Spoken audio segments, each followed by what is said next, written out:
Public Libraries.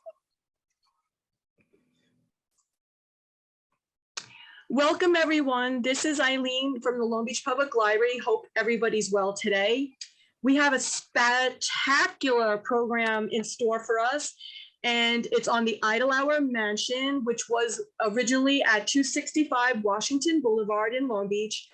I have to say that I'm very blessed because today I have with me 3 guest speakers. I have Thomas Santay, which is a recorded speech.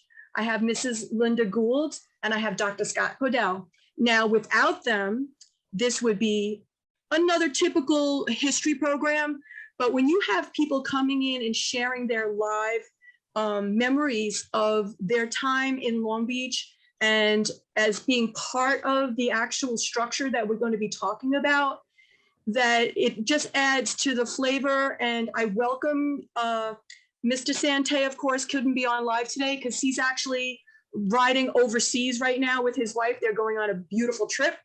And Mrs. Gould is on, and Dr. Podell, thank you for joining me today. This has just been an incredible journey with you, and I can't wait to share. Dr. Tidings, of course, this photograph is by him, and we all love in Dr. Tidings' work. So I wanted to make sure he got credit for his photo. So the Idle-Hour Mansion. What is the Idle Hour? Where did it come from? And what's the story behind it? It's an interesting thing because since I started doing research on this, including on Chuck Jacoby's I Love New York site, it said the Idle Hour was owned by Silver Dollar Smith. Well, who's Silver Dollar Smith? So I had to go digging. And I do feel like an archaeologist, but with a book instead of a hammer and chisel. So Silver Dollar Smith was a politician during the time of the Tammany Hall period in New York City. He was also known as Charles Solomon. There's a really, really great article on him about how he becomes Smith because his mom was remarried and he took the name. But he's actually Charles Solomon.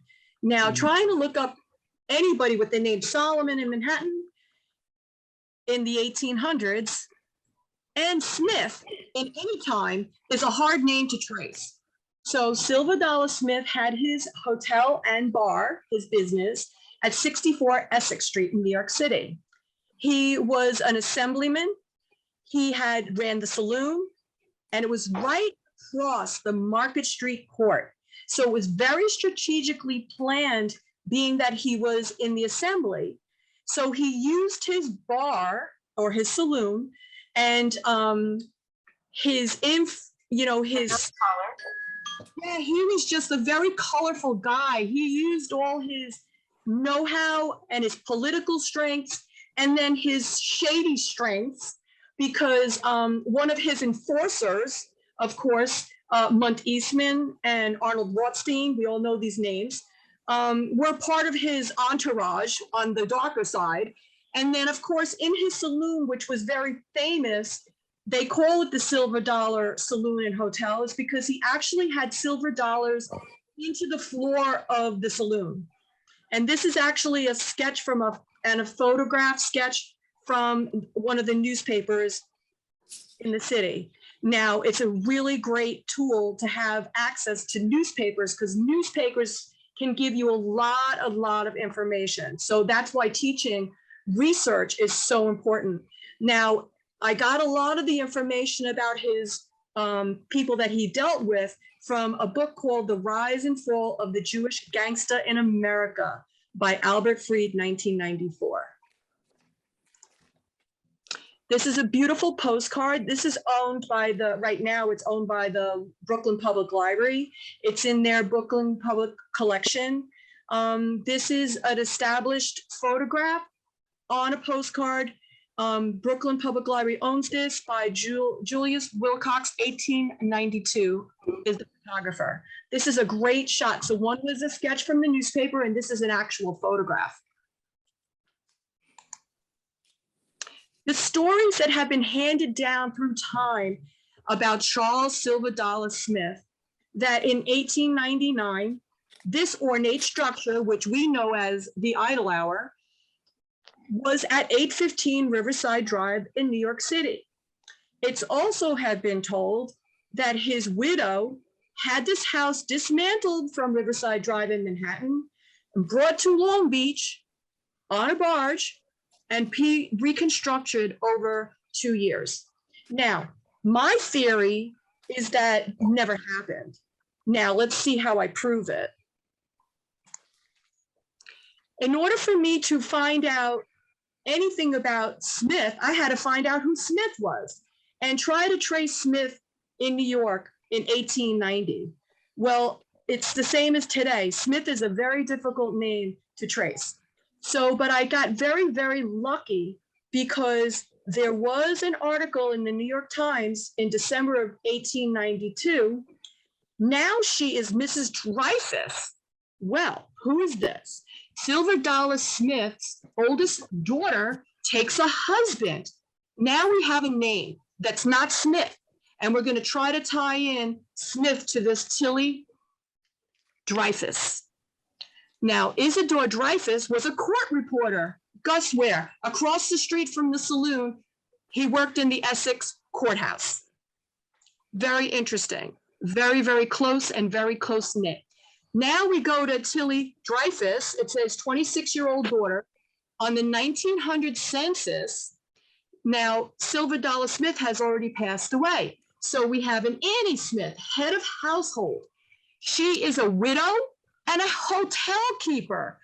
Now, what does that tell you about the census? Very, very important. Here's a Tilly Dreyfus who used to be Smith. Her mom is Annie Smith, who is a hotel keeper and head of household and is a widow because she lost her husband, who happens to be Silver Dollar Smith. And there is more information if you look through many, many articles and many, many census that this all shows that this is exactly true. Now we have a beautiful photograph of the 169 Washington Boulevard. On the estates map for Senator Reynolds' estates of Long Beach, there is a 1914 map, which handwritten on the map is a house on Washington Boulevard. And on the map, it's written Emma Condit Smith. And I'm like, who is this Emma Condit Smith? He died, and if his wife's name is Annie, was there another woman, or is it not the same woman? Or maybe this person is not really related to Silver Dollar Smith. So let's see how this unfolds.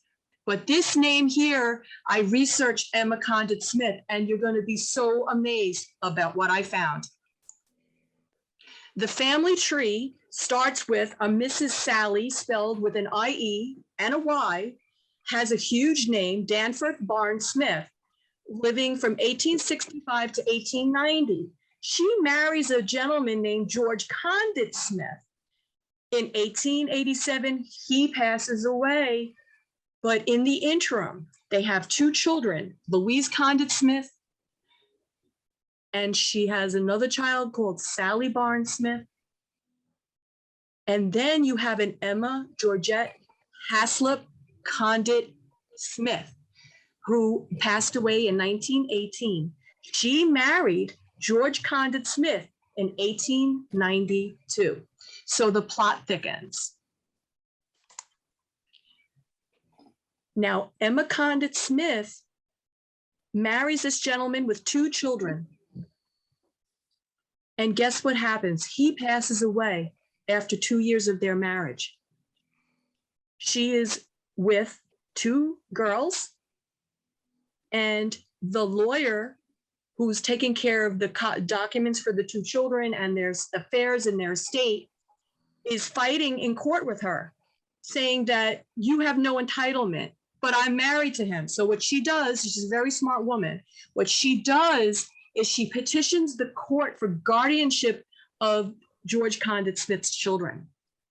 And at that time, his wife passed away in 1890. And it looks like the one girl was born when she died. So she may have died in childbirth with the baby. And there was a 2-year-old child. That's the first sister.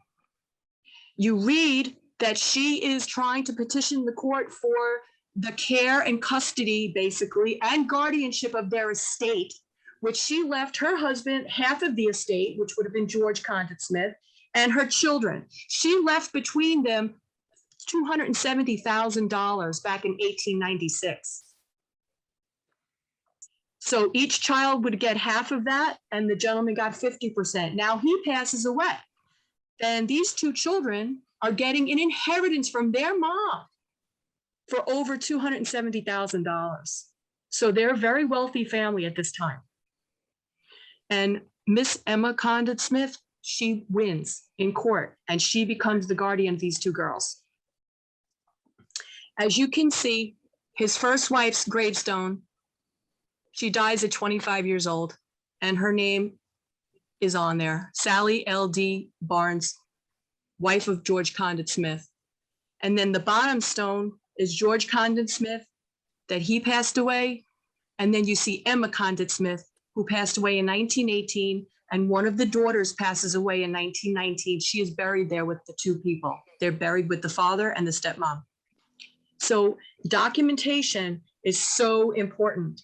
And to show you the names, because when you go through history, you'll see name changes constantly. And it's because of similarities of names, same names, being named after a parent and having a nickname. And it's going to be very fun to watch.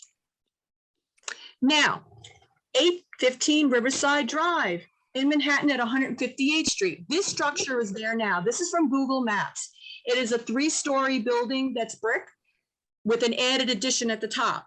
Now, in the New York Times, dated May 30th, 1901, a building department plan for this property site says that Emma Condit Smith of 658 West End Avenue, the owner, hires an architect at $2,500 to build this structure. This is the plans filed notification in the New York Times. Hold that in the back of your mind. This is New York Times a year later, 1902. Emma Condit Smith transfers this property from her married name to her maiden name, which is Haslop. And here shows Emma G. for Georgette Smith, head of household with 2 daughters, Louise Condit Smith and Sally Smith. They didn't put the Barnes in here, and they didn't spell out Condit. But where is their address? 815 Riverside Drive in New York City. Here is the documentation that she was married to George Condit Smith. They were married in 1892. Now we're going to Long Beach. This is Long Beach, Estates of Long Beach, 1910. In 1910, this document was filed in the Nassau County Department, which we would know today is the clerk's office. I got a copy of the deed for this property. It's a research property deed that dates back to 1910. And in the deed, it says at the very top, the deed is issued from the Estates of Long Beach to a Georgette Smith. And this date is 1909. So in 1909, first day of September, this property was made from Senator Reynolds to Estates of Long Beach to Georgette Smith. Now, you're going to see in a letter later in an article that the house was sold, not sold, but actually a transfer of title to her daughter, which would be her stepdaughter. And over here on the deed transfer, deed number 371, this transferred from Georgette Smith to Sarah Barnes Smith, which is her daughter. And the address where she lived in Manhattan is 815 Riverside Drive. Both of them resided at that when they bought the property and the transfer of property.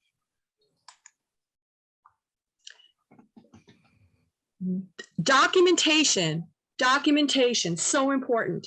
This is from Google Books online.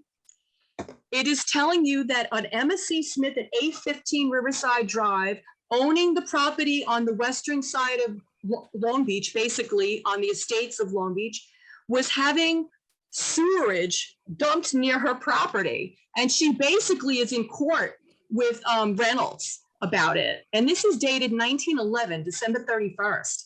So she is already in Long Beach in 1911 on her property. They don't talk about a house. They're talking about just property that she acquired, and that she doesn't like that there's being sewage being dumped near her property. Many fine houses, many buildings, much buildings were being built in Long Beach at this time, a variety of styles and all types of homes. Now, these fine buildings may have been erected in Long Beach, Long Island. On the second paragraph, this is now July 20th, 1913. Emma Cotton Smith is building on Washington Boulevard and Beach Street, an ideal ocean cottage. According to reports, the timber used for this structure is coming from a famous place in the South. The interior decorations are to be lavish, and some of them compromise works of art from Europe. The ground floor and foundation was broken 3 years ago. Now, this doesn't say that she's moving a house to Long Beach. This is saying that she's building a house in 1913. She is living in 815 Riverside Drive. On both documents, you'll see, and all her documentation, she's getting mail at 815 Riverside Drive. How could she be getting mail in New York City at 815 Riverside Drive if she doesn't have a house there? How could she have taken a house from there, moved it to Long Beach? Then where is she living in Manhattan if she's constantly using her address? On this documentation, it's also a suit. Washington Boulevard, Long Beach, Long Island, September 9, 1913. It's telling the gentleman in the letter that you were supposed to be moving soil and rubbish and stone and dirt away from the foundation work of my house. And they're basically in court for the sum of about $250. And she's refusing to pay it because he didn't finish his work. Now, when I use this for talking about the idle hour when it was St. John's Church, in this article on the church, which was in the Brooklyn Times back in 1930, right down here, it says, after the death of Mrs. Smith, her daughter sold the place to an Alexander Petrovich. Keep that in mind. I highlighted his name because it's very interesting. He had an office, a real estate office in Long Beach at 7 Park Street. Now, the idle hour at this time period between 1920 and 1933 was said to have been used during Prohibition. They said it was owned by Arnold Rothstein. And in every article you read about this mansion, it says it was owned by the widow of Sylva Dollar Smith. Let's see what happens. This is the actual trail of the deed for the house. And you will see the transfer we already talked about, going from the mom to the stepdaughter. And then this gentleman buys it, and it's Henry B. Hammond, and Horton goes to Hammond. It's only for about 2 years. They don't live in this house. There's nothing saying they live there. But interesting enough, Henry B. Hammond is Idle Hour Realty Company. And that's now in 1922. Where does this name come from? There is a realty in Brooklyn called the Idle Hour Realty, and it's made up of these people. Vanderwater is the representative of the deed being held because the gentleman who is part of this corporation, Morris Aaron, is the Idle Hour Realty. He dies, and then all his corporation partners are then in a foreclosure for this house.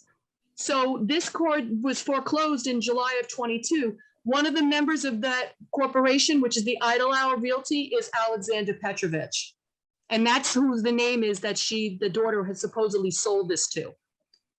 So it has a lot of places where you could connect the dots.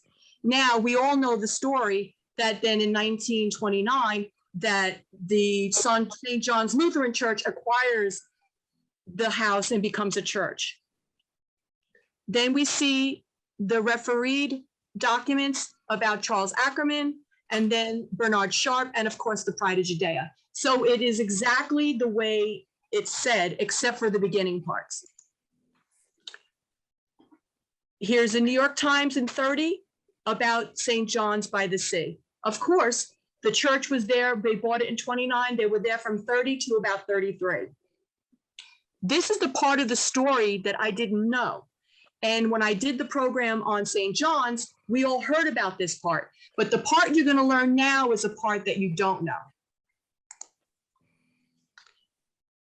Felix Robinson was the pastor of St. John's. Charles Ackerman was the vice president church of the board, and he was on the board of trustees. Well, what comes to knowledge to me is that the Reverend and Mr. Ackerman had a fist fight over probably some monetary things in the church. And they had each other brought up on charges for assault. Picture that. The pastor was silent.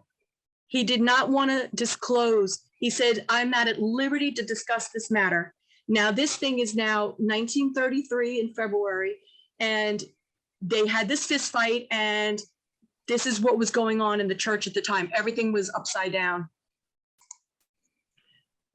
They were told by the Corporation Council, which is David B. Tollins at that time, advised Mr. Charles Ackerman to settle this with the Lutheran Church of New York. And basically, they did settle this outside of court. Milton Popper was Reverend Robinson's lawyer. And this is February of 33. St. John's Church goes into foreclosure. They owe about $45,000. And this is now, again, July of 33. Trustee 68 in Long Beach Church feud buys the property. He orders the pastor to vacate today. Well, Charles Ackerman is the gentleman who had the fist fight with the pastor. He bought the property for $45,000.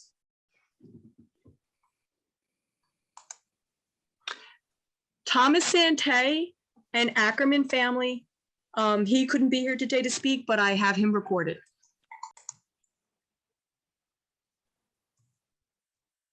Good morning, Mr. Santay.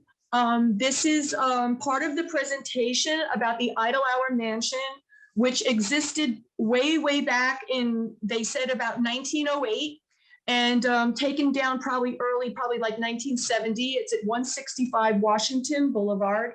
And from our conversations, I know that your family and yourself, of course, we're going to see pictures, lived in this home in about 1933 to about 1943. So this is the history part we're going to cover today. And I'm welcoming you to the Long Beach Public Library presentation. And I hope you enjoy my slideshow. The Long Beach Public Memories program I've been doing since COVID started back in 2020. And this is part of the presentation on the Idle Hour. I found so much research on this house.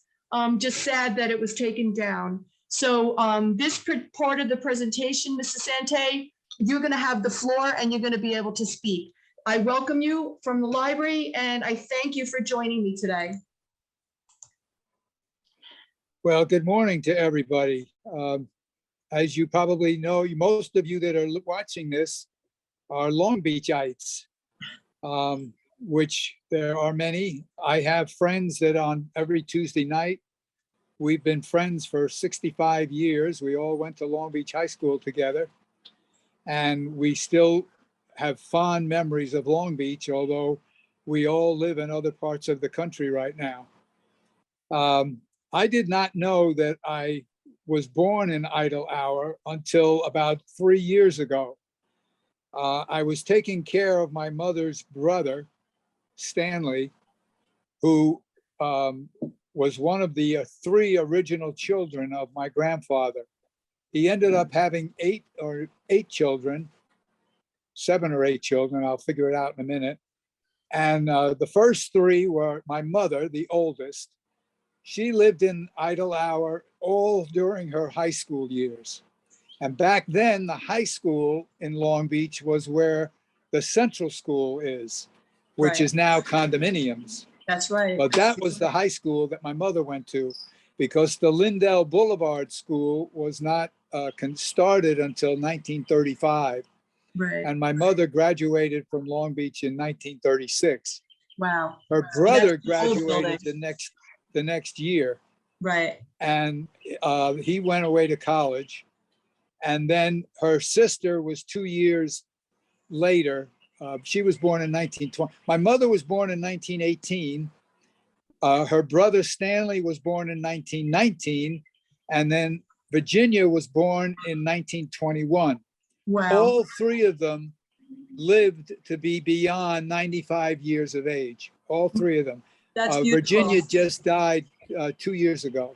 I'm sorry. And she was the youngest sister. Now, those three were teenagers when grandfather Howard got to move into Idle Hour, Okay, which so would we're be going to around start. 1933. Right. So Yep. we'll start with how Howard Ackerman came to Idle Hour, and basically through my research, I was able to acquire these beautiful items. First of all, this is a copy of his business card. It's Charles Ackerman, which is Howard's brother, as you know. And he is the gentleman who actually bought the Idle Hour. And Charles Ackerman, I found him on the 30 census, living at 135 East Beach Street in Long Beach. He was a successful businessman in the city. He did men's attire, clothing, hats. And this is his card, his business card, established in 1889. And basically the Idle Hour, previous to the Ackerman family purchasing the Idle Hour, was St. John's Church. And they seem to have been in arrears in their mortgage. And Charles Ackerman bought the mortgage out, and basically Howard and the children moved into the Idle Hour mansion. That's the way I read the history. Now, he was also a philanthropist. He was on the board of trustees for the church. He was on Long Beach Hospital director. So he has quite a history in Long Beach, and this is his obituary. So where all the information that I got about him is basically through the obituary that was in the Brooklyn Eagle, dated May 10th, 1938. So he was a very interesting man. Howard Ackerman, there you go. Yeah. So here are all your children. This is the 1940 census, and all the children that you just said are on the 1940 census. And of course, Howard Ackerman is head of household, and Catherine. And now Samuel Santay, who is your dad, he's on here living in 169 Washington Boulevard. His wife, your mom, Margaret Santay. Then we have Shirley Ackerman, Virginia, Ruth, Philip, Helen, and Carol, being 2 years old in 1940. So all of these children, your mom, your dad, and grandparents were living at the Idle Hour. And I couldn't prove that by the census because the census taker gave me the house number, but they weren't very good by giving me the street. So I found Howard Ackerman's registration card dated for the 42 World War II draft registration. It says that he was an electrical engineer, and this World War II 1942 card says 169 Washington Boulevard, Long Beach, Nassau, New York. So all of this gives us our documentation about the house, which is wonderful because I don't have a deed.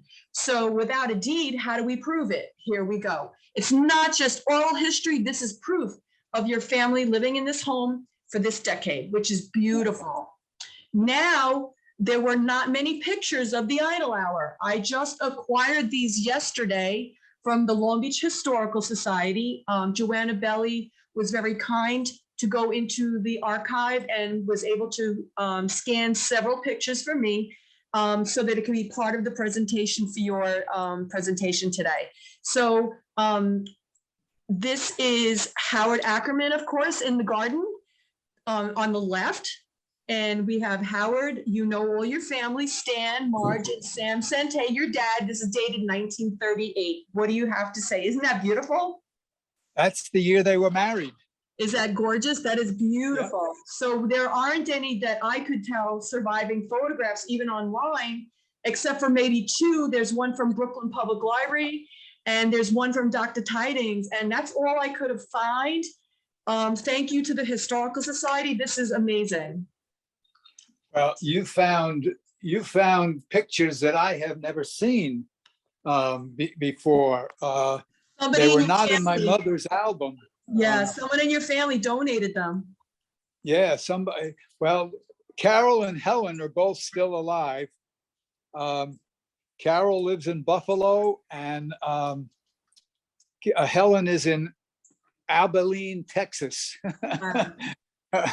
where she's been for many years. Right. They were young kids when I know we got to see this picture. Okay. So All here right. we go. So So it's anyway, going to be, this is recorded. So basically, once I put this presentation together and I have this live recording on the Tuesday, May 3rd, when you guys are, which I'm so jealous, are going to Europe, you will be able to watch this in its entirety. Yeah. So of course, here we go again. Very beautiful photographs of the property, the house, surrounding houses, and your family. And you were just talking about, this is Virginia, Ruth, Stan Ackerman, Margaret Santay, your mom, Phil, Carol Ackerman, Sam Santay, Howard Ackerman. Mary Carol is in my father's arms Yes, the because baby. she would be 2 years old. Yes, there she is. And tell me, this is Mary Ackerman in the center, 1940. In the center, that's my mother. Oh, so they said Mary. I just copied Mary. So Howard's wife is not in the picture. That would have been Catherine. Okay. That would have been actually his second wife. I don't know why she's not in the picture. I think she's the one lying sitting in the chair. Sitting in the chair on the front porch. That would be Catherine. They called her Babe, and I think she died when I was about 6. Yes. So I get to know her very well. Okay. Thank you for that correction. Unfortunately, I can't fix it on here, but we will put a correction at the end note that that's not who it says it is. Because that was in the photograph. Yeah, in fact, we didn't have any Marys. Unless that could have been that Mary Ackerman was another name for Catherine, I'm not sure. Howard's It's on wife. the photograph. And then there's Stan, of course, and Marge, your mom. Stan was in college, and he was studying to be a chemical engineer, and then the war broke out. Right. And he ended up going to Europe as a pilot in the Army Air Corps, and he received the French Medal of Honor twice. He was buried. I buried him in Arlington 4 years ago. He was 97. Wow. And he had full honors. Wow. Might have been 5 years ago. He was buried in Arlington with full honors because of his war record. That's amazing. Yeah. And he and my father in 1938, right around the time these pictures were taken, went up onto the top of Idle Hour and removed the cross that was up there. Probably there from was a St. cross John. at the very peak of the roof. Yeah, probably from the church. And they took, from St. John's Church. Right. And they took it down. And then the lions that are on the front porch. First of all, you have to know that my father was the gym teacher in Long Beach High School. Right. And my mother was the head cheerleader. Wow. And she had to go into his gym in the afternoons to ask him permission to use the gym after school for her practices with the cheerleaders. And when she went into the gym, the boys would whistle and howl. And my father, being very young, he didn't stop the students from whistling and howling. And my mother, as a result, hated him and couldn't wait to graduate school. This is the story she told me. Right. 2 years after she was out of school, they ended up going on a blind date. And when my father showed up to Idle Hour to pick her up, she came to the front door and saw who her blind date was, and she went back in the house. And then little Philip, who's in the picture here, he's about 10 years old. He went back in and said to my mother, that guy is doing backflips off the lions that are out on the front porch. Let me go ahead with there were- this before we see there this. were- Oh, there's a lion right there. Yeah, there it is. That lion, they're called lions in recline. Uh-huh. Oh, and this is a picture of, that's Mary on the right. That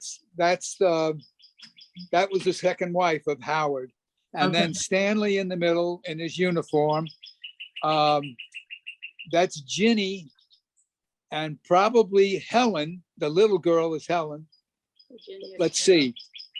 Yeah, this is right. Virginia, Carol, Captain Stan, Helen. Oh, that's Helen. Yeah. And Mary. I guess, you know what? I guess Catherine's name, maybe they called her Babe. So I never knew her as Mary. Right.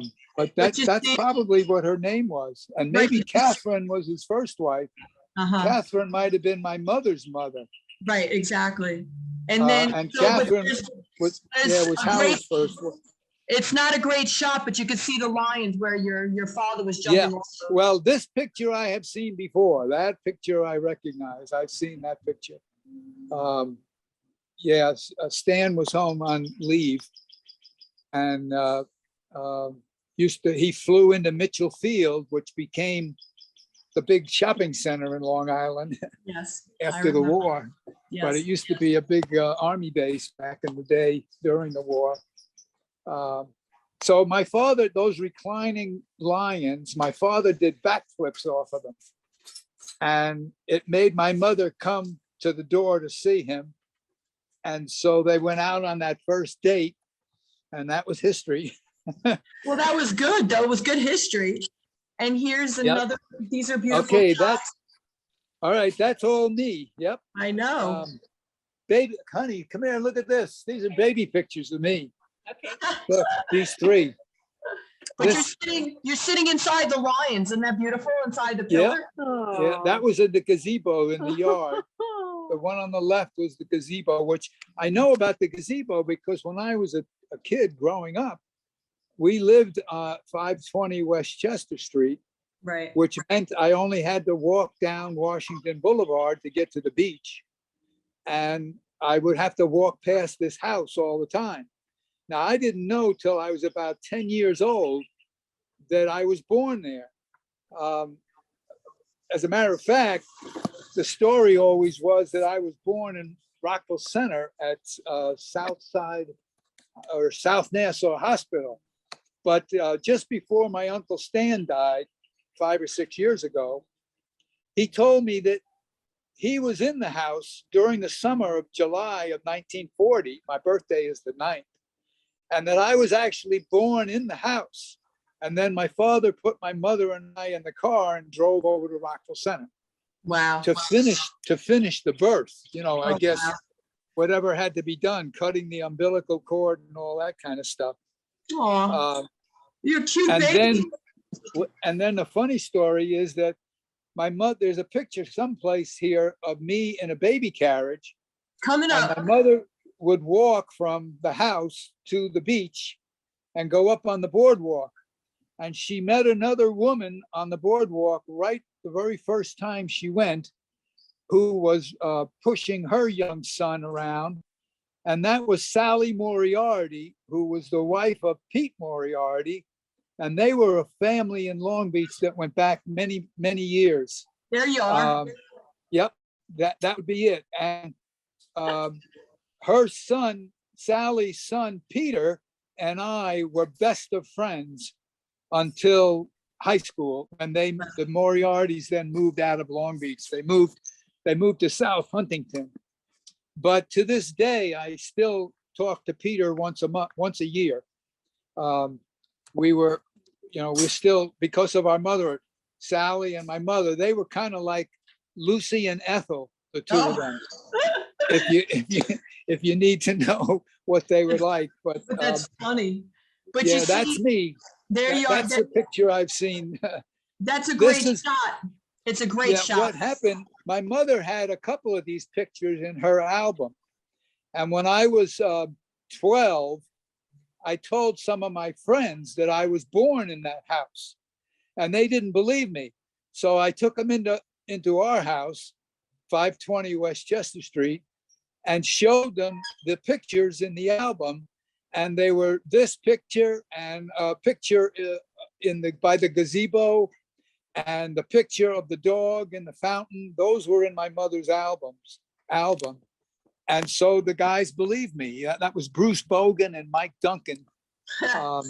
And Bruce lived in the 500 block of Park Street. And okay, the picture on the left, right? I was going to tell you that was the Lafayette Pool, and it was. In 1943, my father was running that pool in the summer, and Johnny Weissmuller showed up. Yep. To see my dad, because they had met when my father tried out for the 1932 Olympic team, and he had met Johnny Weissmuller, and Johnny was doing a water show over at Jones Beach, the Rose water show with Elizabeth Hughes or Hertz, or there was a girl who also made the Olympic team in 3 times, and she learned to swim in the ocean in Long Beach and in the Lafayette Pool. And she was also in the water cage show at Jones Beach with Johnny Weissmuller. And they met.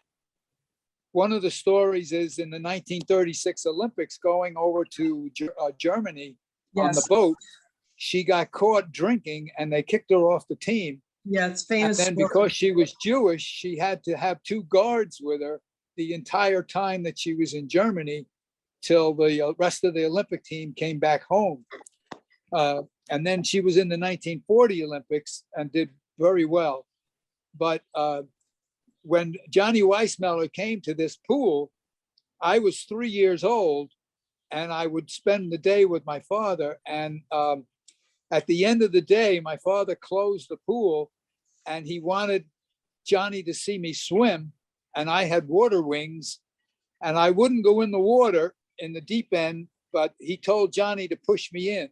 That's funny. And Johnny Weissmuller pushed me into the deep end without my water wings.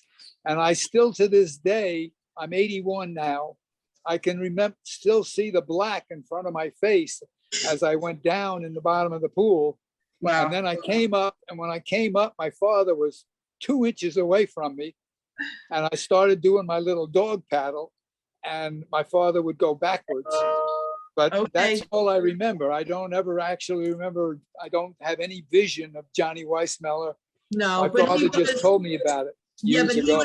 he was always there. Eleanor Holmes is the person in the Olympics. That's right, Eleanor Holmes. Right. Yes. Yeah. So this is another great photo of I bet your mom and dad. It said 1938. That seems somewhere around the property in the house. Yep. They were. I don't know when their anniversary was, to be honest with you. What month they got married in. That's funny, but that's on the ground. When I was a kid also, the Pride of Judea people put in a basketball court in the back. Yes. At the back of the house. I guess there was room behind the house and the first properties there on Beach Street. Right. And my friends and I used to play roller hockey. We didn't play basketball because we always went up to the rec. And I played basketball with Larry Brown until I was in high school, and then I became a wrestler. But Larry and I used to play, and Howie Shapiro and a whole bunch of guys from Long Beach. We played at the rec, and this is okay. Helen, that's Philip. Philip passed away about 9 years ago, unfortunately. That's the gazebo behind him. Right. And that's, Helen's still alive. She's 86 or 87, and she's in Abilene, Texas. And then the last one, let's see, Ruth. Yeah. Ruth was married to the vice president of Bechtel. Bechtel was the largest construction company in the world. And George, her husband, was a vice president of Bechtel. Wow. and they didn't have any children, but they loved each other for many years. So these are great shots. See the property? Yeah. Yep. Now, go back. If you go back to that picture, I got to tell you a story that I know of. You can tell the story. I can't go back. Okay. Well, behind Ruth, you could see the porch of Idle Hour. And under the porch, there were these semicircles. Well, those semicircles went to windows in the basement. Wow. And by the way, my mother told me that when they lived in the house, they lived on the top floor in the summer, and they lived in the basement in the winter to be closer to the heater, because the house was so big and so hard to heat that they lived on different floors during different seasons. That's amazing. But those curvatures under the porch that led to windows, so according to my Uncle Phil, during Prohibition, the house was a speakeasy, and they brought the liquor to the beach at the end of Washington Boulevard, and they brought the cases of booze to the house, and then they put them underneath the porch in those little semicircular areas, and they rolled them right into the basement through the window. That's too funny. And they stored the booze there. That's cool. And I don't know if it's true, because you have done some marvelous research. I don't know You have told me things that were never told. Everything I know is what I heard, like on Sundays when we had family dinners together. Right. And my family was not super talkative. I take after my father being talkative, but our family was not super talkative. They more or less talk about current things rather than the past. Right. My grandfather Howard was an inventor. He invented the gas pump that we use today to fill our cars with oil for $600. Wow. And he sold the patent. He had sent my cousin out, my second cousin. He sent him out to gas stations to sell the pump. And the first day, cousin came back, cousin Woobs, and he said, I sold 6. And Howard said to him, well, you don't have to go out and sell anymore. I sold the patent today. And Woobs said to him, well, how much did you get? And he said, $600. And cousin said, gee, that's kind of low. And my grandfather said, well, I had some bills to pay. Right. So he sold it. But Helen, who's in this picture, told me 6 years ago, that when she was 6 and 7 years old, every morning a limousine came to Idle Hour and picked up my grandfather. 2 men got out from this big black limousine, and she could see that they had shoulder holsters for guns. And they would take Grandpa into New York City for the day. And we found out later that for 2 years, he was working for the United States government at Columbia University. He and 3 other guys were trying to develop radar for airplanes for what was going to be the coming war. And one of the other 3 guys was Albert Einstein. And it was all top secret. Grandpa was never allowed to say anything about it. He never talked about it. We found out about it years and years later, and after Howard was gone. But one of the things that came out of it was my grandfather had a microwave oven. And he took my cousin and he put a glass of water in the microwave oven.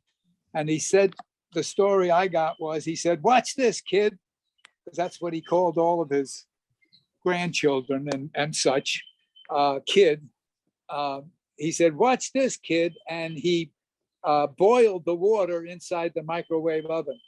Wow. That is why I believe the very first microwave ovens were called radar ranges. They came out by Amana, and they were called a radar range, not a microwave oven. Mhm. And I think that the radar connection was part of what He was working Grandpa on. and Albert Einstein and whoever the other two guys were, we never did know because it was all so top secret, that they came up with this way of using waves to heat up things like water and food that we do today. Yes. Yeah. So kind I'm of- going to stop my share. There you are. Okay. And I have to say that it's so interesting that how one house has so much history. And of course, if they took the house down. It was the one photograph I have is it's all boarded up on the side.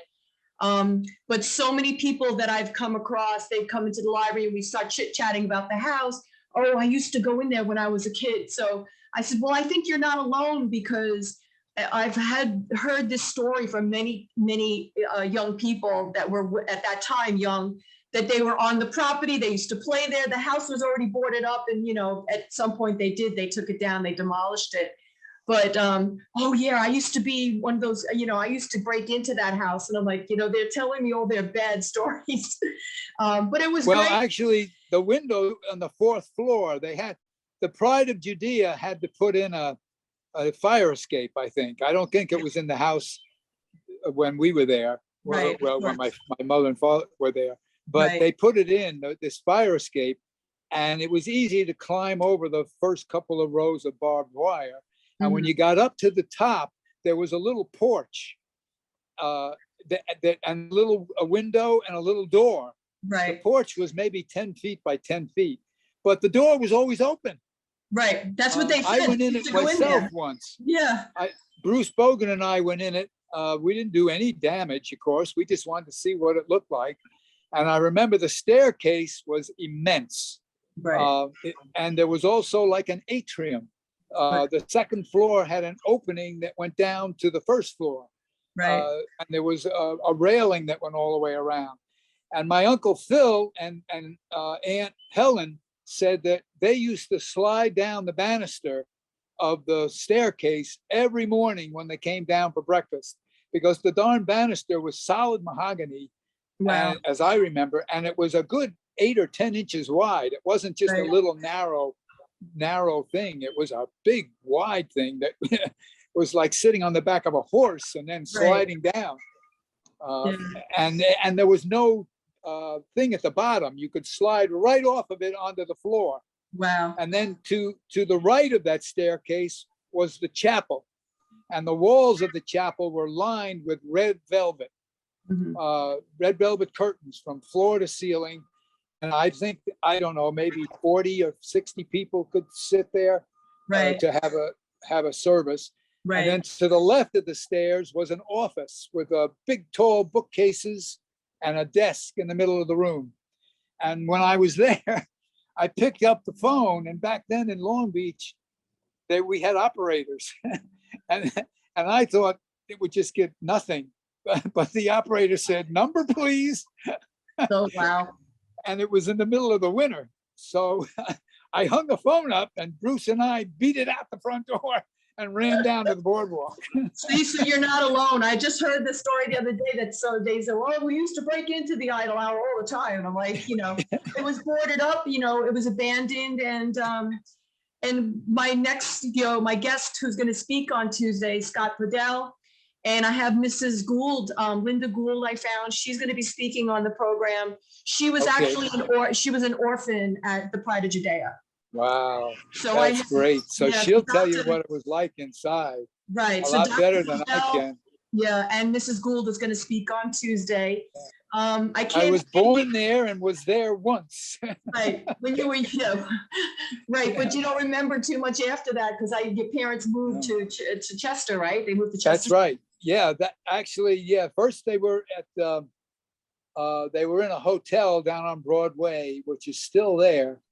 I can't think of the name. It's across the street from where that tower used to be.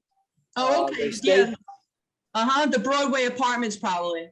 Yeah, they were there the first year. Then they rented a house on Westchester Street. Then they and then when they left Idlehour, we went to 65 Connecticut Avenue.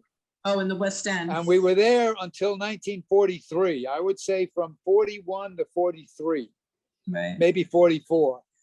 No, I think 43. And then my father bought the house on Westchester, 520 Right. Westchester, which And the people that own it today, if they watch this program, the people that are living in that house today have done a marvelous job of Right. renovating it.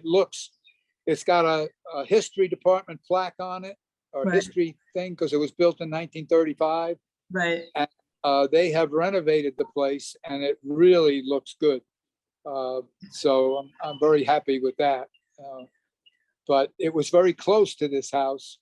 And in 1940, that summer, or that whole year maybe, my mother and father were living in Idlehour.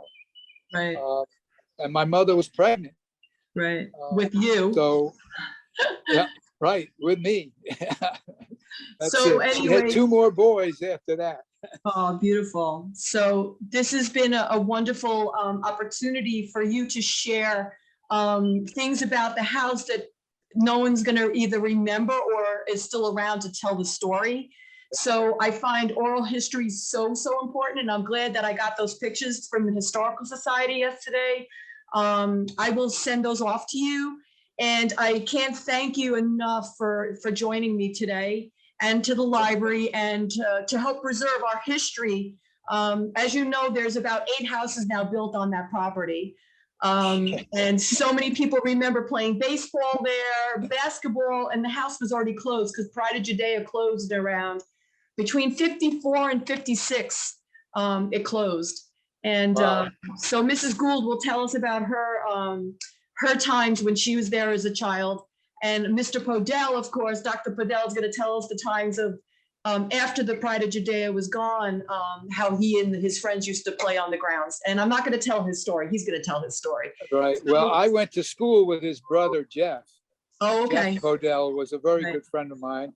I left Long Beach in 1958 to go to college and never Mhm. came back Right. because I went in the Navy and then stayed in New Jersey as a school teacher. Right.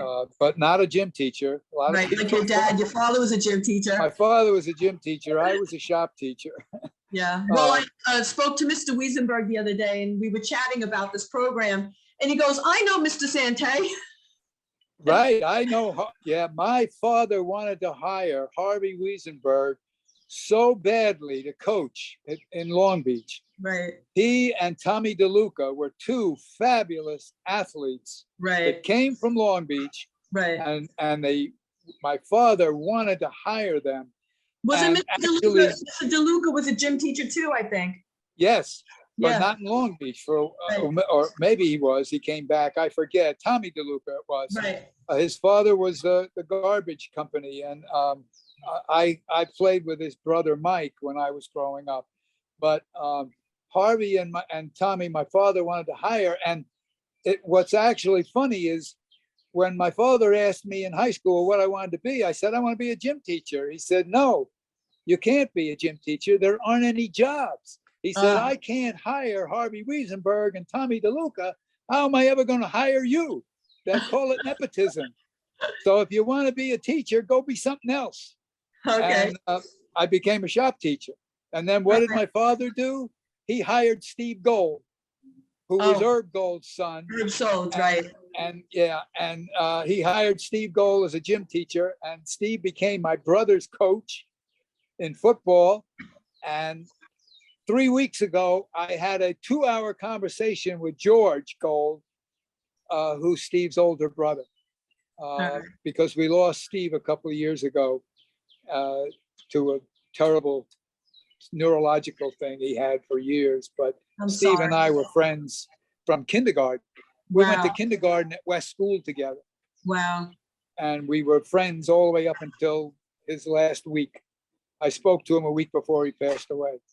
So that's a Long Beach connection for sure.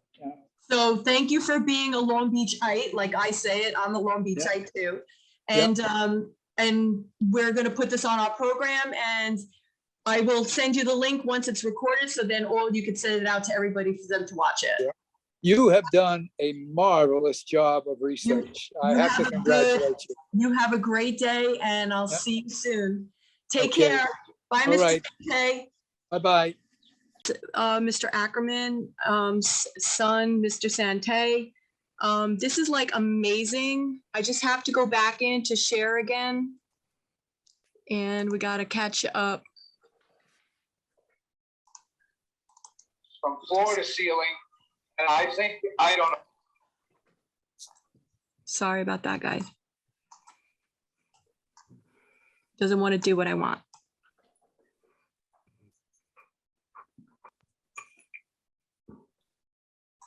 Bye, All right. Santay. Bye-bye.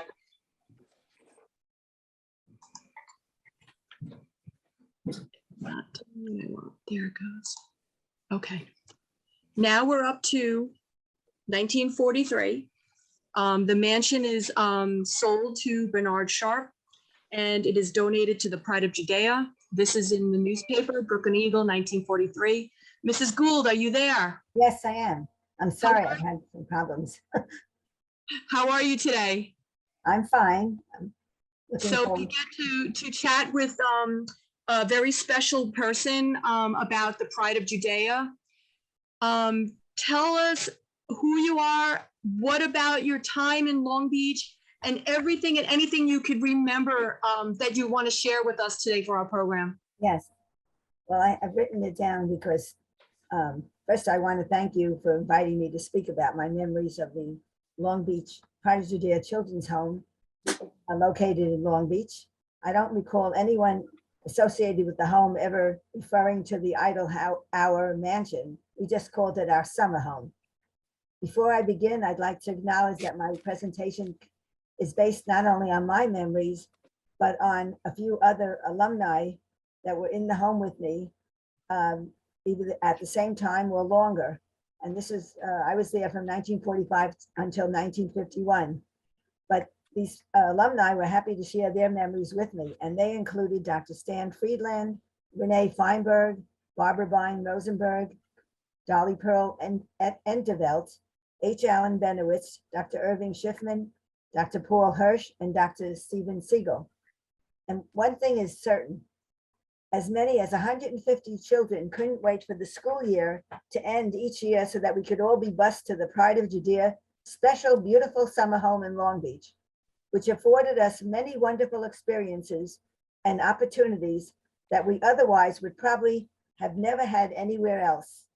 Instead of spending the summer months playing on the hot streets of Brooklyn, New York, where our other Pride winter home was located, far away from any swimming, beaches, or the boardwalk, or feeling deprived, bored, or sorry for ourselves, since many of us came from broken or dysfunctional homes, or had parents, or who had parents who were too ill to take care of us, were divorced. Here we were given the chance to be in the mansion and another large home across the street that was for the boys. This gave us a chance or a taste of what it felt like to live a life of privilege. Most of us felt that if we were living in a magical paradise or being part of a fairy tale or a Disney movie. Steve Siegel described the mansion as the centerpiece of our lives. Others compared the mansion to the White House or a Greek temple with its large white fluted columns displayed in the front of the building and large statues of lions on either side of many steps, where we used to assemble with the other groups each morning to raise the American flag and recite the Pledge of Allegiance and then listen to announcements. Our days were spent swimming at the beach located only a block away, or the local municipal pool in walking distance. Arts and crafts, learning how to ride a bicycle on the boardwalk, taking dancing and singing lessons, rehearsing and putting on shows, playing basketball, handball, and shuffleboard, watching movies on rainy days, jumping rope, playing with cards, jacks, etc. We all seemed to be busy with one activity or another. Alumni Paul Hirsch related to me a story about when he took a short bike lesson, he had trouble steering his bike and almost crashed into a boardwalk's restaurant's full-size window. However, at the last minute, he was able to successfully veer his bike away from the site. I in turn became quite adept at bike riding and twice rode several miles with Irving Schiffman and Robert Gatellis from the Pride to visit friends of theirs at another home in Far Rockaway that we had all been in, one that was a far cry from the Pride. Steve Siegel also related to me how in 1955, the boys his age in the home became the Long Beach Recreation League baseball team champs, and that he still has his trophy. Wow. In one Pride brochure, it shows how both boys and girls competed in basketball with the other groups in the area. Steve also related how many Broadway plays they staged for the town at the time. He still remained in the Pride until 1959 when it closed, and then went to work in the Pride's kitchen, serving the new camp for troubled kids that was opened in the two buildings. In 1960, he came back as a counselor in the camp. At the present time, he is a distinguished professor of the graduate division and director of the mental health and social welfare research group at the School of Social Welfare at the University of California in Berkeley, California. The mansion had many bushes encircling the front and the sides of the building, and they had large, beautiful flowers. In fact, I was always interested in insects, and I remember collecting in cups many beetles and ladybugs that were everywhere. Outdoors, there was a lush lawn kept in great condition. There was a gazebo where some children practiced their Torah readings or Haftorah readings with Mr. Halpern, our Hebrew school principal. Also, Renee Feinberg and Barbara Bein-Rosenberg shared their recollections with me about the entrance to the mansion. On the first floor, there was administrative offices, including the director's office, Mr. Julius Nero. Straight ahead to the left of his office was a large dormitory room, which housed the youngest group of girls known as the midget girls, ages 6 to 8, which was my group until I became enough to join the junior girls that were ages 9 to 12. It had a very large, pretty rug which on the floor. And one day, 2 or 3 girls were playing with matches and accidentally set the rug on fire, which was quickly put out. And then our entire group was reprimanded and punished because no one wanted to snitch on who started the fire. And to the right of the empty hall was a large library room where other activities were held. It contained a piano and the place where we rehearsed for shows. It also had a simple makeshift synagogue where Sabbath services were held every Friday night and Saturday mornings, as well as other meetings. There were rows of pews and lots of windows which led to the porch. On rainy days, a projector would be set up and we'd be shown the same Laurel and Hardy movies over and over again, as well as Shirley Temple, Frankenstein, and the Three Stooges films. The second floor contained sleeping quarters for the older girls, ages 9 to 13, in a few rooms. It also had a small infirmary run by Dr. Demick, who had a dog named Dona. The central hallway had a large curved staircase going up the 2 floors. The foot-wide banister was made of mahogany and looked very elegant. The 3rd floor had a very large dormitory for the senior girls, ages 14 to 18, that took up the whole floor, which was attic-like, in addition to having showers in a room with a row of sinks and toilet facilities in one long tiled room. Everything was open. The kitchen and dining room were on the lowest levels, which was beneath the 1st floor. Behind the building was an outside basketball court, which was referred to earlier, where some of the end of the summer professional theater type productions were shown. In addition, some rehearsals and shows took place at the Long Beach High School. We had a fabulous professional dance teacher named Selma Schneider, and our voice teacher was Cantor Murray Garber. Our costumes looked like they came from the theater district because they were so professional looking, and as always, Bernie Nero, our director's son, was our musical director. He later became a concert pianist and orchestra leader known as Peter Nero, N-E-R-O, rather than his correct spelling was N-I-E-R-O-W. The Nero family lived in a small apartment located behind the basketball court. Dolly Perlman became close to the family and would babysit their son Alan, while Renee would sometimes clean their apartment. The boys' residence, as described by alumni H. Allen Benowitz, told me that it was a former army barracks, complete with army barracks-like bunk beds that looked like they were left over from war times, preoccupied by soldiers, in a very long, elongated dorm room with no air conditioning, of course, at that time. There were screens on the windows, some of which had holes in them. As the boys would rest on their bunk beds, they would entertain themselves by competing for who could catch the most flies with their bare hands. I remember when it rained hard, since we were located so close to the beach, that the streets around the two buildings became flooded and benches would have to be placed on the street so we'd be able to cross and go from one building to another. Otherwise, some children just would walk across barefooted. Another very enjoyable memory, both I would say that Renee, Barbara, Dolly, and I had, is that of the annual lawn parties, which are held on the premises and sponsored by the Long Beach Women's Auxiliary. The lawn surrounding the building would be filled with card tables and umbrellas, all set up before the women arrived, and where food would be served.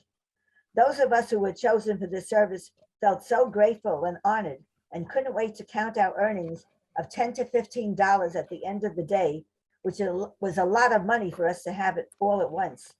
The invited guests were always so kind and generous to us kids. We grew to love those lawn parties, which had been created as a big fundraiser for the Pride, and we all look forward to them every year.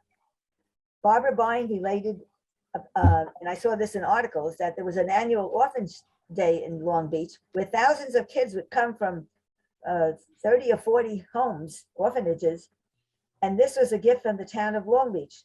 They were given brand new bathing suits just for this occasion and went swimming in the ocean, provided free rides on all boardwalk amusements, served frankfurters, drinks, ice cream, and lots of candy. She remembers that when the children's coupons would run out for the free rides, that many of the Pride children gave them their coupons to use. The afternoon's entertainment included Cab Calloway, a Long Beach resident, who would entertain them along with orchestra music, a clown, and local talent.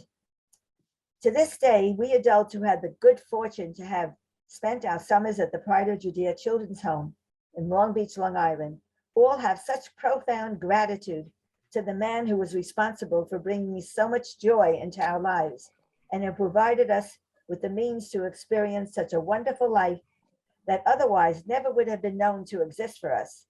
And this man is Bernard Sharp, a philanthropist and visionary who donated the buildings to us as a memorial to his son, Martin.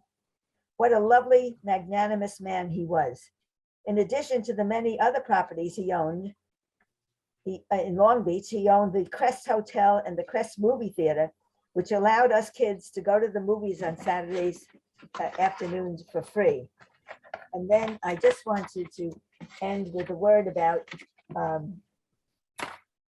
that I don't want to be remiss in acknowledging that there were three other people who played an important part in our lives, that of President of the Pride of Judea Children's Home, Jacob H. Cohen, Mr. Max Blumberg, and his wife, Honorary President, Mrs. Lena Blumberg.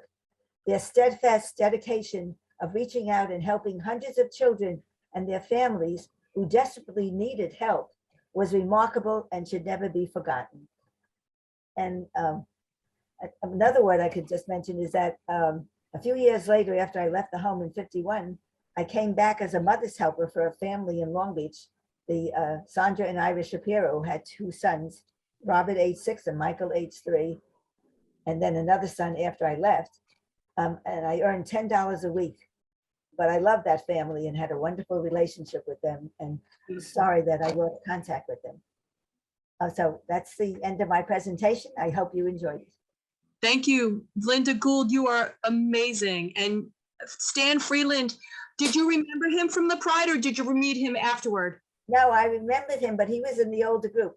I had the advantage of, even though I was young, I had my brother in the senior group, my sister in the senior girls, and I was in the midgets and the juniors. And so I knew all of their friends. So I met a lot more people than other youngsters who just associated with their own age group. Right. Stan, I got to know Stan better when an alumni group was formed in 1982. We had a big reunion at a skating rink.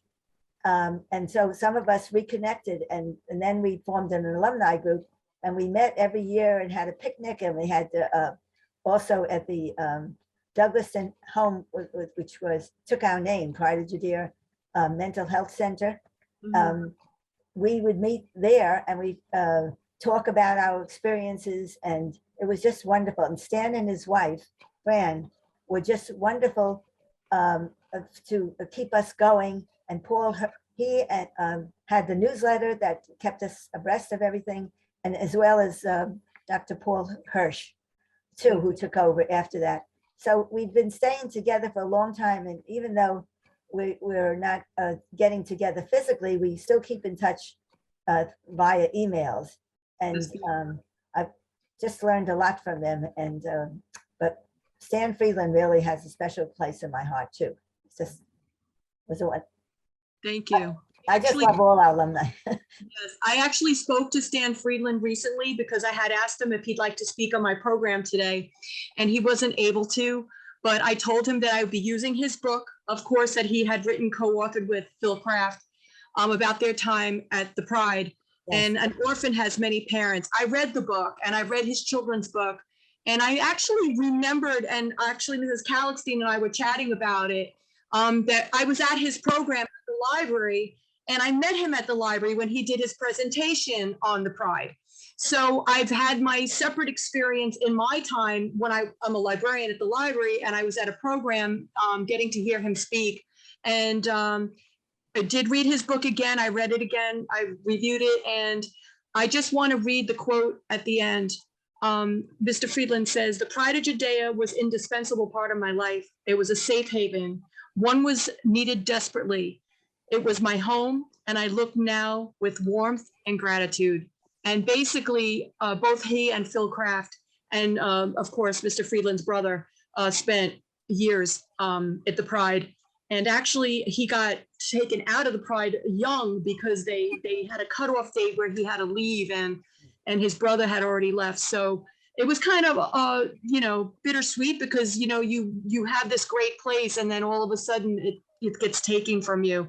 But in and all itself, he had very good memories. And I know that you spoke to him recently, that he had very good memories of being. We're going to try to listen to this program. And I just wanted to mention that I had submitted a few pages of my memories to his book. So they're in the book also. It's anonymous.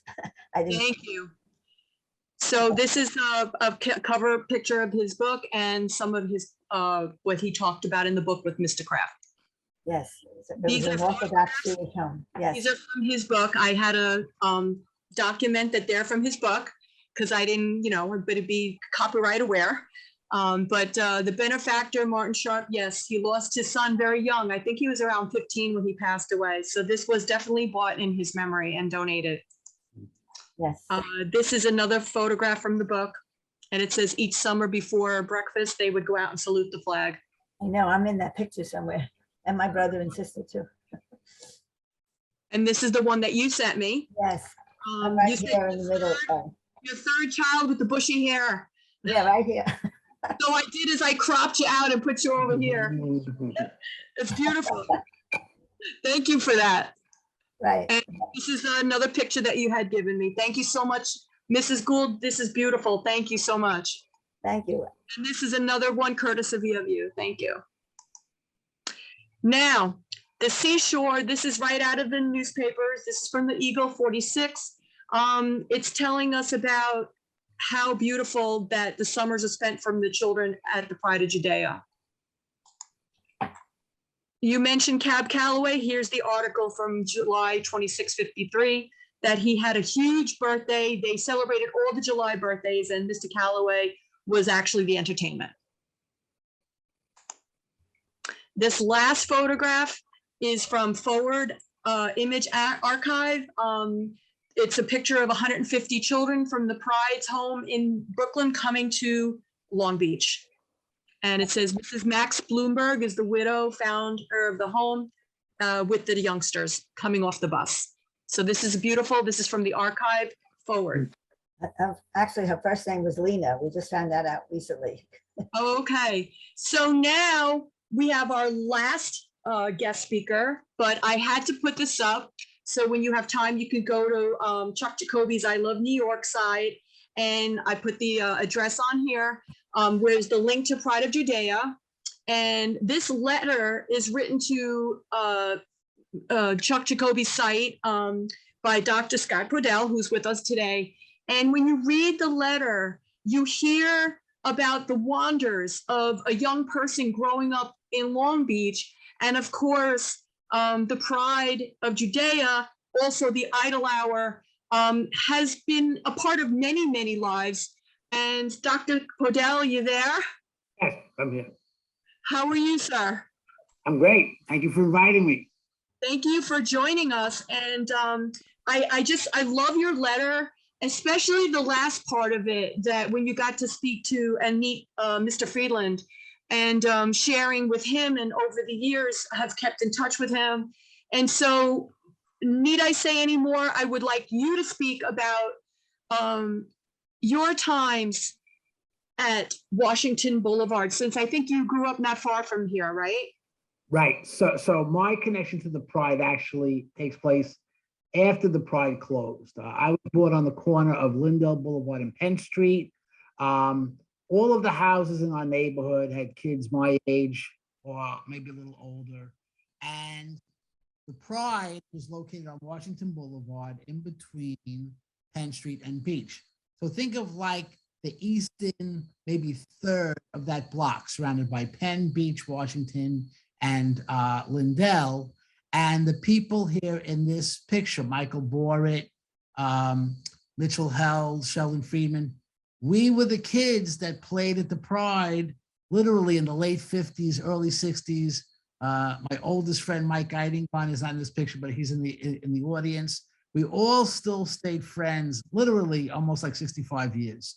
And before Mr. Friedland came to the Long Beach Historical Society and showed his photos of what the Pride was like in its pristine heyday, we just remembered it as this kind of grounds that was in a continuous state of deterioration.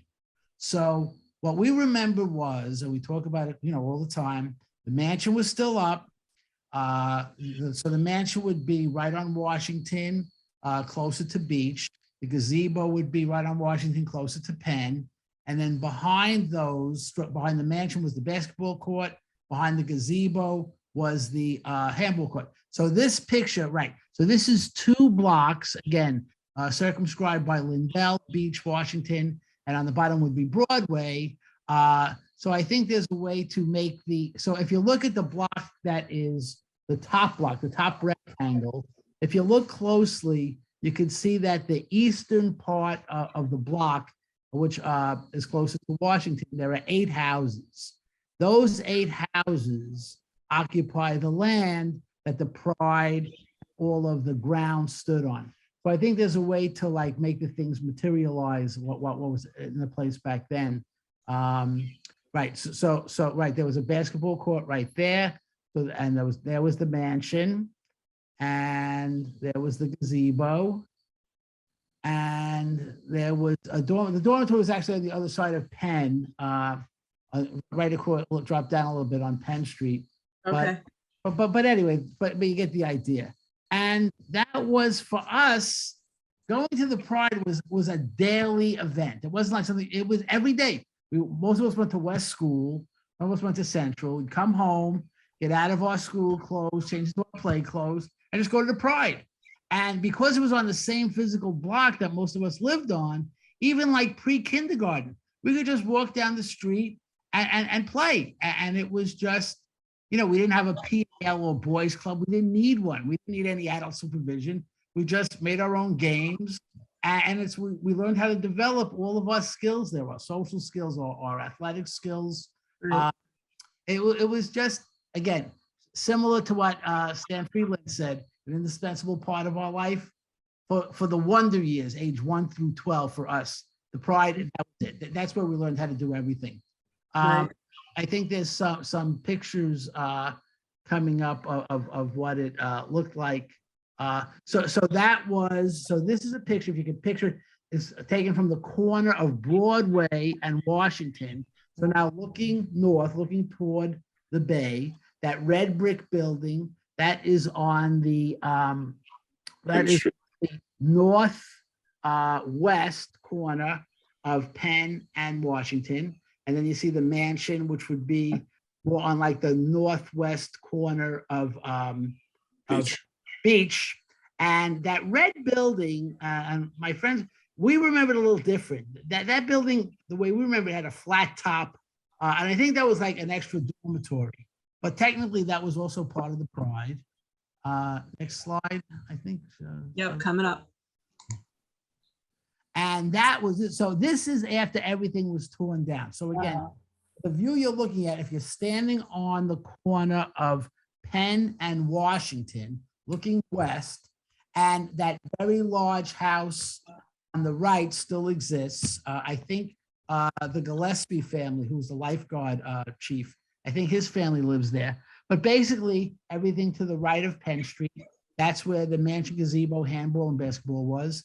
And to the left, you had the red brick dormitory. Right. That is very cool. Great picture. It's a great picture. Yeah, it's beautiful. So can you share with us about your house currently? So ironically, I live in New Jersey now, but I really never left Long Beach. When my parents were alive, I still go to the house on the corner of Lindell and Penn. And then after they passed away, a lot of my friends still live in Long Beach. We rent places. And I always said, one day I want to move to Long Beach. And one day, right where, if you could picture from the Santay pictures, where those lions were in the front entrance of the mansion, there's a house that stands at that spot. Again, where the Pride was, there's now 8 houses. So if you go to that house right on Washington, there was a house for sale. And I said, boy, who would it be to own a house where, when I was 5 years old, I used to climb on the lion that Mr. Santay jumped off of. And short, we were able to purchase it. And it's talk about a blessing. I sit on that front porch. I'm still a 5-year-old kid playing on the lions. And the houses that I look at are the houses that you see in those photos right across the street. Right. So it's wonderful. So it's like you have Long Beach in your blood, Oh, it's in my DNA. Yeah, definitely. So just to give you a little perspective, for those of you who live in Long Beach and never want to drive by to see where everything was. So these 2 houses, this is Washington Boulevard, closer to Beach Street. The lighter house is my house with the picket fence around it. So that's where the mansion was.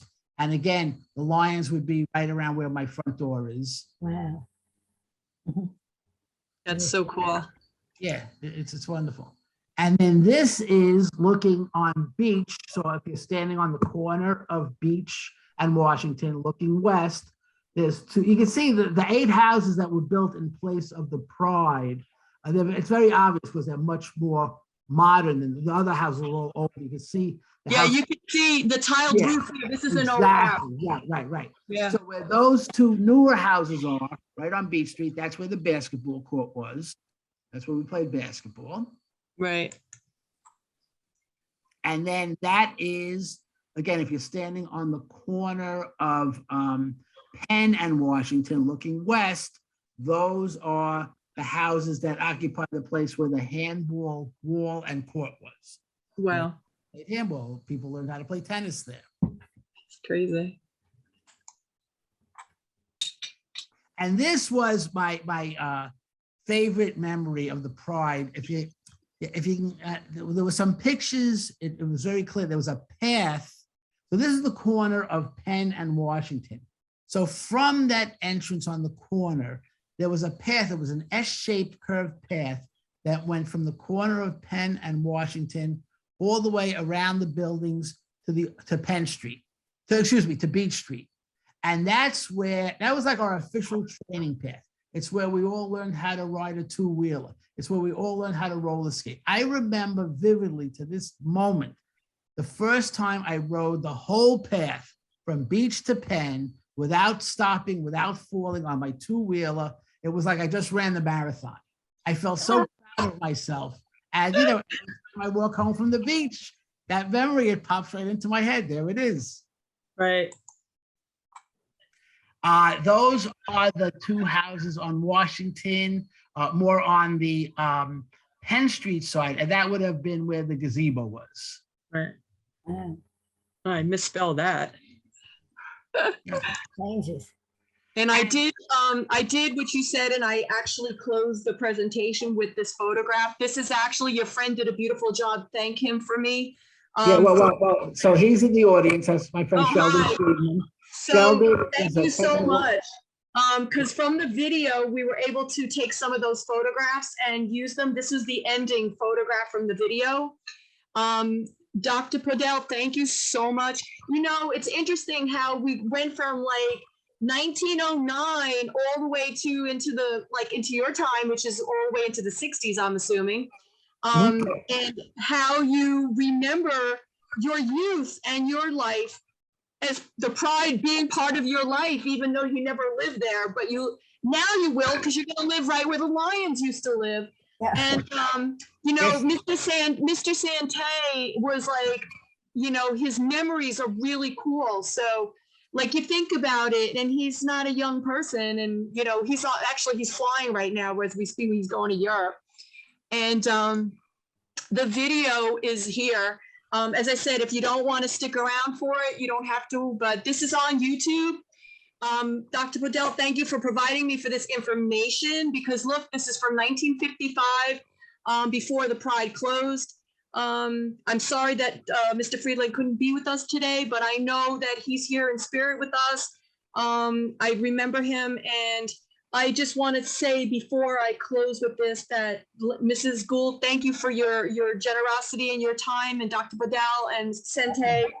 And thank you for Joanna Belli from the Historical Society for getting me that stuff, and Chuck Jacoby for making the connections and maintaining Long Beach, New York, and the Facebook, because it's my go-to.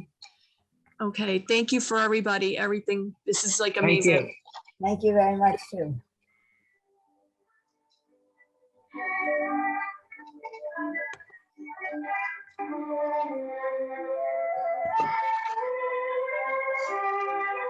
And of course, this is Long Beach.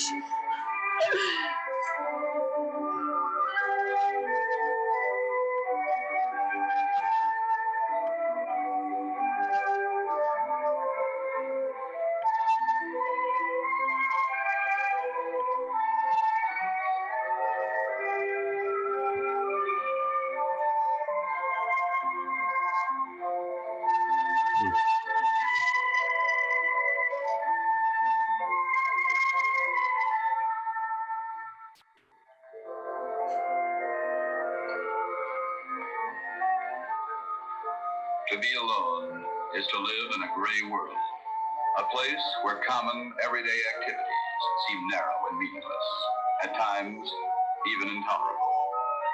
To be alone and to be a boy is to live in a frightening world, a place where fears and insecurities can eat away like acid at the confused mind, the vulnerable emotions. There are many such young people today, the forgotten ones. Youngsters have been deprived of normal parental relationships. Sometimes the situation seems unavoidable. This is Ronnie, age 12. His parents both work, and Ronnie is often alone, too much alone. He's closed a wall about himself, refused to seek friends. He's become quiet and withdrawn, because at 12, he's afraid. There are agonies that are not shown, scars that are not seen. But other things can be seen, grim and squalid things that contribute to the nationwide black harvests of violence and human waste. These are other forgotten ones, other afterthoughts of broken homes and selfish, unthinking parents. The young can grow like seeking roots in tortured, twisted ways. Juvenile delinquency is spreading throughout the land like a great malignant growth, feeding on the young, greedy, vicious, and out of control. Its sickening growth almost succeeds through default. All too often, the problem is fought with old and inadequate ideas. But not always. There are new and increasingly successful techniques being brought to bear. This is the summer camp of the Pride of Judea Children's Services, which for the past 40 years has pioneered in the field of childcare as a residence home for orphans and underprivileged children. An institution devoted to the care of needy children. Children who come from all walks of life, from all conditions. Children from troubled homes. Children from families that are well off. From families that are poor. It is here in the control laboratory of the Pride of Judea summer camp that their troubles are found out before they become community problems. It is here that the young who need help can get help, can learn and experience the potential joy of life. Ronnie, who otherwise would make an unhealthy adjustment, might come to like too much the dull but comforting four walls of his apartment, can here learn the necessary experience of participation. A wide range of activities is provided, not just the healthy bodybuilding competition of outdoor sports, but instruction in various arts and crafts. A program comprising a wide choice of media, enabling each child to select the one that best fits his individual skill. Metal, wood, clay, leather, paints, linoleum, and even plastics. There is, for the embryo journalist, if not the roar of the presses, at least the purr of the mimeograph. The Summer Camp Gazette prints all the news that's fit to print, or rather, all the news that fits. It has only 4 pages. There's the opportunity to participate in dramatics, an opportunity that tempts even those who are shy and reticent. It's a pleasurable and satisfying activity, a means of providing fun and friendship, a means also of bringing out a child's personality. Dramatics can be the most wonderful therapy in the world for a child, even when the show is, to borrow an occupational phrase, a turkey. And there's another means of expression in this unique summer camp, more important than any other, and just a little surprising in this very secular age. Religion. The Pride of Judea believes that in order to train a child in the way he should go, a child should first be provided with a strength which only faith and knowledge can bring. Religion is not a tag-down thought here, but rather an integral part enmeshed in the fabrics of each day's activities, transmitting to the children all the wealth and strength of their Jewish, cultural, and religious heritage, the old prayers of their faith in the language of their heritage. Baruch Atah Hashem, blessed art thou, our Lord and God, King of the universe, who bringeth forth bread from the earth.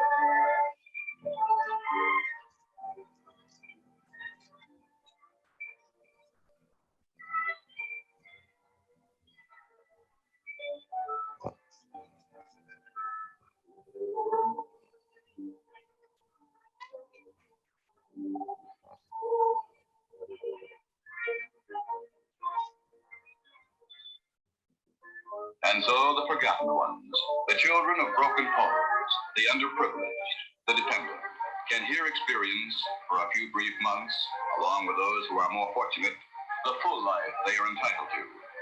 There is complete provision made for their basic needs. There is care of the spirit, care of the body. There is especially care of the personality. The inner workings of a child are more complex and amazing than those of a miniature watch. If they are handled properly, they will function smoothly, will play, shout, have water fights, will be at times unruly. But children are also as delicate as a miniature watch. A jolt, a psychological jolt, can do great damage that at first can't be seen. Like the outside of a watch, the child may appear to be in normal condition, but the appearance can be deceiving. For not all children respond in the same way. Not all children take part in the game. Not all children join in with the others. These are the ones who often need extra help. The quiet ones, who never fully participate, who don't respond, who sit aside. Boys like Ronnie, who are afraid, who withdraw from life. And it's precisely in cases such as these that the Pride of Judea staff becomes most alert. A counselor may observe the condition during a storytelling period. Ronnie, not listening, not caring, his thoughts elsewhere, his feelings hidden, but There's tormented. this movie that I never saw. They got made in 1955 after I left home, and I didn't recognize any of It might even aggravate an the emotionally kids that they're disturbed. using in it, or the counselors. Instead, there is a That's thoughtful, about step-by-step procedure. The social worker in charge is Oh, immediately no. told of the boy in question. Ronnie's keeping to himself too much, keeping a high wall around his personality, It's recording. keeping everybody away. I know, but try to mention the names. Santay and Linda Gould. Yeah. So this is the end of my program. I just want to stop share. Hold on. Oh, I sent them two links. Okay. Okay. Then Okay, hi. So thank you so much for everything. We're just a little bit over time. So again, I can't thank you enough for being on the program today. Does anybody have any questions? I wanted to ask Scott where he lives in New Jersey.